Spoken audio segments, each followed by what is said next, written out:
കടമനട്ട ദേവീക്ഷേത്രത്തിന് മുന്നിൽ നടക്കുന്ന മനോഹരമായ പഠനയുടെ കാഴ്ചകളാണ് നിങ്ങൾ കണ്ടുകൊണ്ടിരിക്കുന്നത്. ഈ കാഴ്ചകളൊക്കെ കാണുമ്പോൾ ഇത് പല ഭാഗങ്ങളായി ഞാൻ നിങ്ങളോട് ഇതിന്റെ കഥകളും ആശയങ്ങളും ഒക്കെ പറയുമ്പോൾ അത് മധ്യ തിരുവിതാംകൂറിലെ ഗോത്ര കലാരൂപമായ പഠേണിയുടെ മഹനീയത വ്യക്തമാക്കുന്നത് തന്നെയാണ്.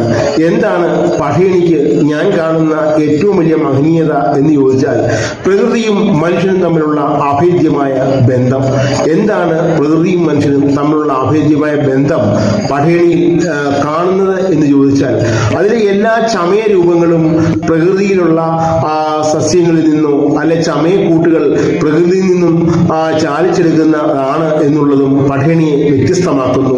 നമ്മൾ പഠേണിയുടെ ഓരോ രംഗപഠങ്ങൾ കാണുമ്പോഴും ആ മധ്യ തിരുവിതാംകൂറിന്റെ ഒരു പഴയ കാലഘട്ടം വളരെ വ്യക്തമാകുന്നതാണ്. നമ്മളെ സംബന്ധിച്ചോളം നമ്മുടെ ഒരു എഥനിക് പീരീഡ് അല്ലെ എഥനിക് കാലഘട്ടം അത് കാഴ്ചക്കാരിലേക്ക് പകർന്നാടുന്ന കലാകാരന്മാർ ആ കാലഘട്ടത്തിന്റെ ഒരു വ്യത്യസ്ത ഭാവങ്ങൾ പകർന്നാടുന്നു. അതിനോടൊപ്പം തന്നെ വന്നു പോകുന്ന ഓരോ കഥാപാത്രങ്ങളും ആ കാലഘട്ടത്തിലെ പ്രകൃതിയും മനുഷ്യനും തമ്മിലുള്ള ഒരു അഭേദ്യമായ ബന്ധത്തിന്റെ സൂചനകൾ തരുന്നു.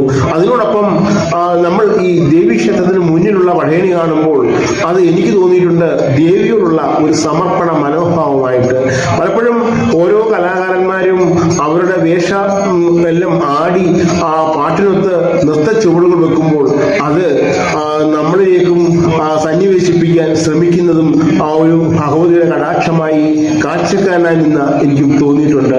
ടൂറിസത്തിൽ നമ്മൾ ഇതിനെ ഇത്രയും മനോഹരമായി ഒരു പരമ്പരാഗത കലാരൂപത്തെ ഇത്രയും ഒരു ക്ഷേത്ര കലാരൂപത്തെ മഹനീയമായി പറയുന്നത് നമ്മുടെ സാംസ്കാരികമായ ഊന്നൽ കൊടുക്കുന്ന അല്ലെ കൾച്ചറൽ ടൂറിസത്തില് വളരെയധികം പ്രാധാന്യമുള്ള ഒന്ന് തന്നെയാണ് പഠേണി. ഇതിന്റെ അവസാന ഭാഗങ്ങളിലേക്ക് ഞാൻ ആശയങ്ങളും കഥകളും പറഞ്ഞു പോകുമ്പോൾ തീർച്ചയായിട്ടും ആ രാത്രിയുടെ നിമിഷങ്ങളും ഞാൻ നിങ്ങളോട് പങ്കുവെക്കുന്നതാണ്.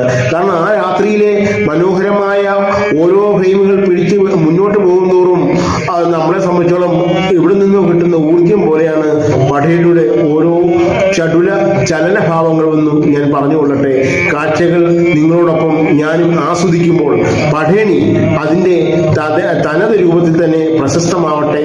അതുപോലെ തന്നെ പഠേണിയുടെ കാഴ്ചകൾ ഓരോന്നും കാഴ്ചക്കാരിലേക്ക് പകർന്നാടുന്നത് ഒരു കാലഘട്ടത്തിന്റെ മഹനീയമായ ചിത്രങ്ങളാണെന്നും ആ കാലഘട്ടത്തിലെ മനുഷ്യന്റെ ഓരോ കഥകളും ആശയങ്ങളും ഒക്കെ സന്നിവേശിപ്പിക്കുന്ന കവിതകളിൽ കൂടിയാണെന്നുള്ളതും ഒക്കെ പഠേണിയെ വ്യത്യസ്തമാക്കുന്നു. പഠേണി കാഴ്ചകൾ നമുക്ക് വീണ്ടും കാണാം.